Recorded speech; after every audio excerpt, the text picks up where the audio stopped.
In this video, I will show you the best way to remember the Krebs cycle or the citric acid cycle. Many students find it extremely difficult to remember the Krebs cycle as it contains so many intermediates, enzymes, chemical reactions, and carbon dioxide flowing around. Guess what? There is a very easy way to remember it and retain it for years. I will first tell you how you can remember the names of all the intermediates of Krebs cycle. Second, we will discuss an easy way to remember the carbon counts and energy changes. And lastly, we will look at how to remember all the enzymes and what they do. Before beginning, make sure to watch our video on detailed explanation of Krebs cycle, as this will help you to utilize this video in a much better way. So this is the Krebs cycle. Not a very pleasant sight, right? Let's simplify the Krebs cycle to the bare bones of this cycle, and the first step to memorizing the Krebs cycle is to know about the key molecules. There are 8 key molecules that make up the Krebs cycle. In these, citrate is the first molecule. Now here is a simple mnemonic to memorize the 8 key molecules. Can I keep selling substances for money, officer? In this mnemonic, C stands for citrate, I stands for isocitrate. Similarly, we have alpha-ketoglutarate, succinyl-CoA, succinate, fumarate, and then we have malate and oxaloacetate. Now since this mnemonic consists of 2 S alphabets consecutively, just remember succinate is always late, so succinate always shows up after succinyl-CoA. Next, it is important to learn about the carbon count changes and the energy changes in the Krebs cycle. Remembering the carbon counts is very simple. We will start this with a very simple concept. When we eat food, it is converted into pyruvate and stored. When we need energy, this pyruvate is converted into acetyl-CoA molecule. This acetyl-CoA actually is the starting point of Krebs cycle. Acetyl-CoA is a 2-carbon compound and it combines with oxaloacetate, which is the 8th molecule of Krebs cycle, and it is a 4-carbon compound. This combination produces citrate, which is a 6-carbon compound. Now the Krebs cycle goal is to take this acetyl-CoA and break down all the energy storing bonds in acetyl-CoA and to release this energy in a form that we can use. The best way to memorize the carbon count is to think about the process starting with the 6-carbon citrate and the carbons just dropping off from there until we get the 4-carbon oxaloacetate again. So acetyl-CoA has 2 molecules and oxaloacetate has 4 molecules of carbon. They combine 4 plus 2 to form the 6-carbon molecule citrate. In the next molecule, no carbon change occurs, just molecular rearrangement occurs, so 6 carbons again. In the next reaction, we remove 1 carbon again to produce the 5-carbon compound alpha-ketoglutarate. The carbon removed is lost in the form of carbon dioxide. Next, we again drop 1 carbon in the form of carbon dioxide to produce 4-carbon succinyl-CoA. And from here on forward, the carbon count remains the same till oxaloacetate.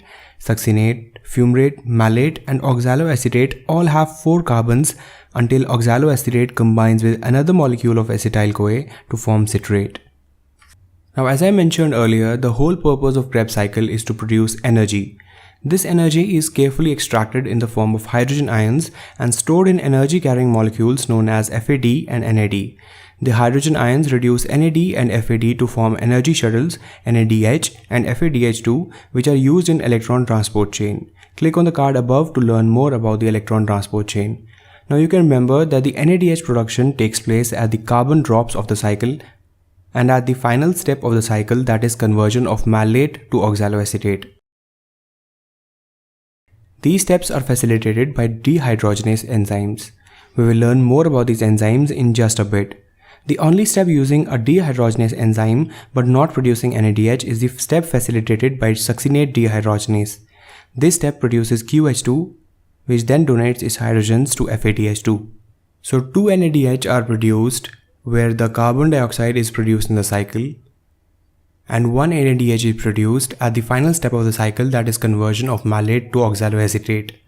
In these reactions, dehydrogenase enzymes are used, and 1 FADH is produced in the conversion of succinate to fumarate. So now let's look at how to remember the enzymes of Krebs cycle. By now, I assume you can recall the mnemonic on how to remember the key molecules in Krebs cycle. So first, using the mnemonic, we will write all the key molecules of Krebs cycle. Next, use this mnemonic to remember the enzymes that catalyze the reactions of Krebs cycle. So at disco, devil sipped down 5 drinks.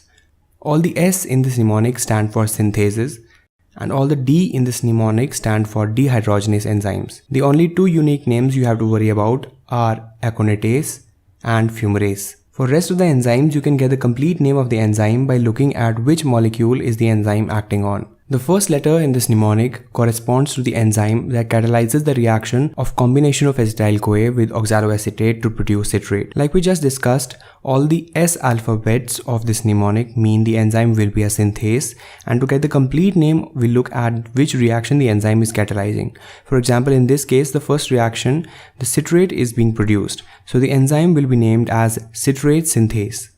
Next, the enzyme is aconitase, which converts citrate to isocitrate.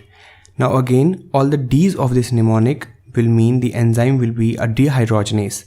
Now since this enzyme will cause dehydrogenation of isocitrate to form alpha-ketoglutarate, the complete name of the enzyme will be isocitrate dehydrogenase. Now similarly, the next enzyme will also be a dehydrogenase, and in this case, the enzyme is acting on alpha-ketoglutarate, so the enzyme will be named as alpha-ketoglutarate dehydrogenase. Similarly, we have succinyl-CoA synthase, since the enzyme is acting on succinyl-CoA. Then we have succinate dehydrogenase, and the next it is fumarase, and the last molecule will also be a dehydrogenase which acts on malate, so it will be known as malate dehydrogenase. So I hope you find this video helpful, guys. If you like this video and all the videos on our channel, make sure to subscribe us on YouTube and also like our Facebook page for all the flashcards related to these videos. Thank you so much for watching.